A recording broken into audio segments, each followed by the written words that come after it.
Okay, we're back. It's Enneagram time again. I know, I'm excited. Love an Enneagram. Me too. Good. So last week, we'll just roll right into it if that works for you. I'm hyped up. I'm hyped up this morning. Yeah. So last week we kind of did an overview of every type, all of the 9 types. If you want to go back and listen to that, feel free. We just kind of did a quick rundown of the personality traits within each of those personality types. And today we're going to do a little bit of a deeper dive. So if you want to kick us off, Mary Cheatham, I'm excited for what we have in store today. I love to. So basically what we're going to do is we're going to go through each of the 9 types and we're going to talk about what each type is like when they're in a really healthy, happy state, and then maybe what they could be like when they're feeling stressed or depleted. Because that maybe could point out to some of us what our blind spots might be for our own type, but also I think it helps us better understand the people with whom we're interacting. So if you have a team member or a spouse or a family member or whatever who's a certain type and you recognize these behaviors in them, then you could say, you know what, they seem to be under a lot of pressure. How can I help? Yeah. Instead of what in the world? So I think that could be a big positive. And then in the end, we're going to run quickly back through each of the 9 types and just tell kind of what we love about these types. A little thank you to each of the 9 types. Yeah. So let's dive in, Meg. You want to take number 1 and talk to us? Number 1, of course, is the perfectionist. Yep. So tell us what a number 1 is like when they're healthy versus when maybe they're under stress. Sure. So when they're feeling their best, type 1 see an abundance of situations to improve and accept chaos. They have a strong sense of justice and fairness. They make progress for the greater good. They have an ideal work-life balance, and they understand how to relax. And then on the other hand, if they might be feeling under pressure, if they might be feeling kind of out of whack, they might become out of touch and focus on irrelevant factors. They leave little room for error, and they can get angry when their principles are questioned. Interesting. That's good. So y'all, if you're watching this and you're one of these types, will you comment and let us know if you think that this is right or if it's wrong and what really speaks to you about this? Because I just love feedback from the people that are these different personality types. Me too. That's a good idea. All right. Number 2, Mary Cheatham, the giver. Okay. Number 2 is the giver. When givers are healthy, they freely give unconditional love. They have a healthy give and take balance. They acknowledge when others require distance. They practice mindfulness. And they recognize their own self-worth and guide others towards theirs as well. So really good. That's good. 2s, givers. Yeah. Okay. Now, if a 2 is overwhelmed or stressed, they might fall into a pit of self-despair and criticism. That is a lot. They might try to gain control over relationships. They might base their self-worth on the opinions of others to the point of physical illness in some cases. So, I know. So, really, just really a lot of things there that relate to how others feel about them and their perception of that. So that's something to be careful of if you're a 2 or if you love a 2. Yeah. Okay, great. Number 3. Number 3, the achievers. When achievers feel on top of their game, they feel driven, kind, always willing to help. They can push organizations to new territories with talent and ease. They have success in the workplace. They have a witty sense of humor and a goofy side. They're organized and they're on top of their game and willing to take constructive feedback. So again, this is you, Mary Cheatham. Yep. This is you. And that's right. That is to a T. I'm a type 3. What about organized? Yeah. I think you can be organized. Okay. You have your own organization system. I mean, and that's the thing. Not all this is going to all be correct. Yeah, I do. I have piles on my desk. I do. You're right. I do. Thank you. So when type 3s might feel off their game, they might become kind of aware of their competitive side. They may seek approval from others in order to feel good, and they might experience low self-esteem. And this always makes me laugh. I don't know why. They eventually will reject their sense of self and feel like a hollow shell. That's intense. But I mean, I really can kind of relate to that. Like if the stress is too much, then you just feel, you start to feel empty. I can totally relate to that. You're so right. Oh, so yeah. So Mary Cheatham, we didn't have a 4. I just realized this. We didn't have a 4 on our team. So we didn't do the healthy versus unhealthy, but I'll post it in the comments for anyone who's a type 4. I'll post the healthy versus unhealthy thing for that. I just realized that we didn't have a 4 on our team when we did this exercise. So we'll skip the 4, put it in the comments and go straight. That's perfect. That's perfect. We'll grab it. Okay. And then number 5, when they are, number 5 is which type? Number The 5 individual, is the investigator. the investigator, because type 4 was the romantic or the Individualist. Yeah. Okay.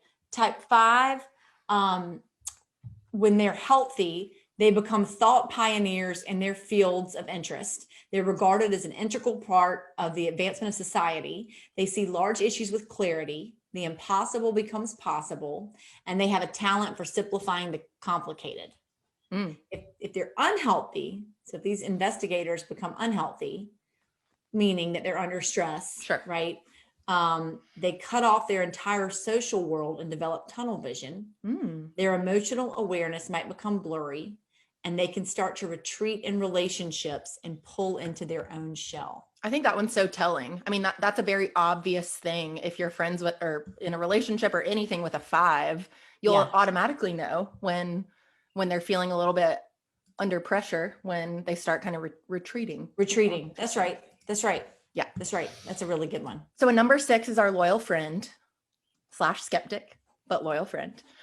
When they feel good, they're caring, generous, and thoughtful team players. They move others forward in a positive direction, which I really like. They're valuable and hardworking. They take pride in serving a bigger purpose. They have extreme courage.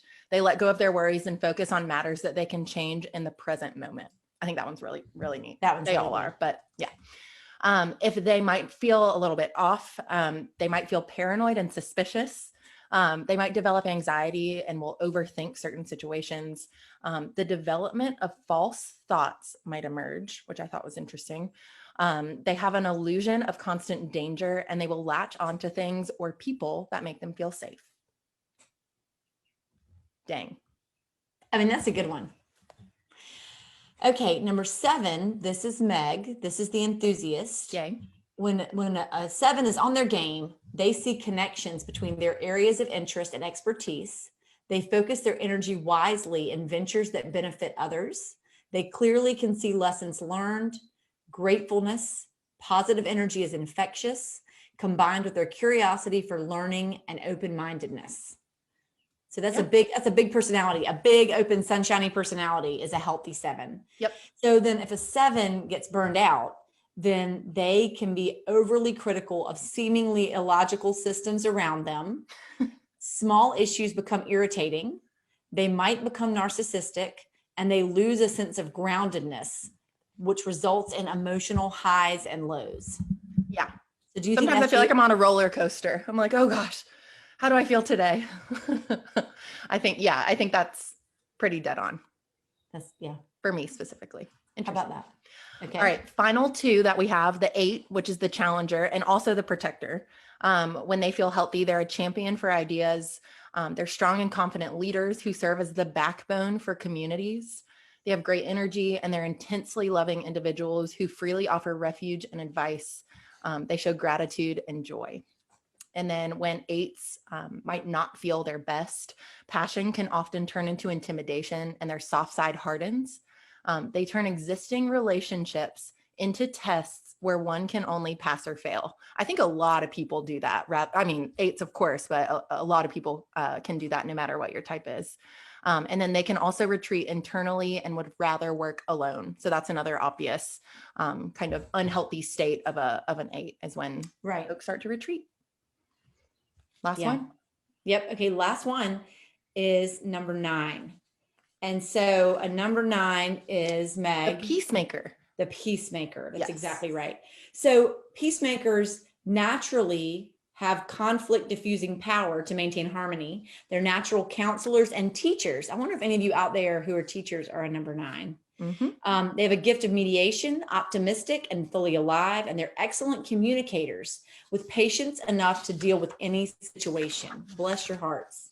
Yeah. When they become stressed out, they can be lethargic or unable to concentrate and believe they do not matter in the grand scheme of things. Procrastination and cruising on autopilot are common. They can become self-critical and fail to respect their own boundaries. They might throw their goals to the wayside. And we have quite a few 9s on our team. So we have 4 9s on our team. Yeah, it's really interesting to We do. And I'll tell you what speaks to me about that is the fail to respect their own boundaries and throw their goals to the wayside. I mean, just people who just want to give and do whatever needs to be done, sometimes at their own expense. Yeah, absolutely. So that really, that speaks to me. Yeah. And I've pulled up, we'll put this in the chat underneath, we'll add this, but just a couple little things about a type 4, which is the romantic or the individualist that we talked about before. So when type 4s are at their best, they're very creative. Remember, we talked about a lot of them were those musicians. They express the personal and the universal, possibly in a work of art. They're inspired and self-renewing, which is such a great quality. Yeah. They transform all their experiences into something valuable. And then if they are if they're kind of in an unhealthy state, they can feel hopeless.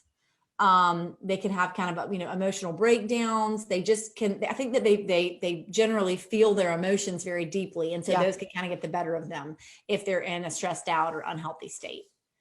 So there's some 4 information. Wow.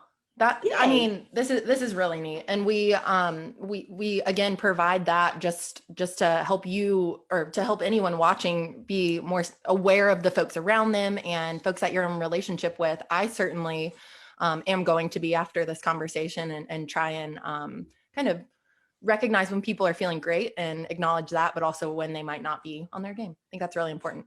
I do too. It makes you feel like other people can see you. I don't know. Absolutely. I really like this. So let's before we wrap up for the day, let's go ahead and run through and talk about the things we love about each of the types. So this is my favorite. We did this with our team and there were tears involved. So it was really good. It was really good. So Meg did such a great job. She said, thank you. And then named the people who were the different type and then read out loud kind of what we were thanking them for. Yeah. It was so real. It was so true. It was cute. It was very cute. So we can alternate if you want, and I'm happy to get us started. But if anyone watching happens to be a type 1, we want to thank you for your wisdom, your discernment, for keeping us organized, for always being honest, for your dedication to always doing what's right, and for your reliability and steadfastness in your beliefs. So type 1s, thank you. Type 2, thank you. You're the giver. Thank you for the way you love and nurture your people, your empathy, always being there for us, for being a safe space for vulnerability, and for always knowing when we need something, even when we don't say it. Oh, so good. Thank you, 2s. Yep. 3s. Thank you for sharing your gifts of encouragement. MC, this is for you. Thank you for sharing your gifts of encouragement, for always working hard, and for your infectious determination, for pushing us to be our best, for being our biggest cheerleaders, for sharing your drive to be better, and for your spunk and charisma that makes us smile every day. 3s. That's a good one. That's a good one. And I think we can go ahead and say to the 4s that are out there, 4s, thank you so much for your creativity, for finding inspiration in everything, and for inspiring us.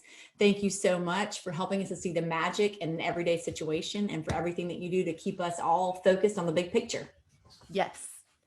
Good. And that was I get the 4 and 5 mixed up. That's the individualist. That's right. So the romantic or the correct. And now 5, the investigator. It's 2 eyes. That's why.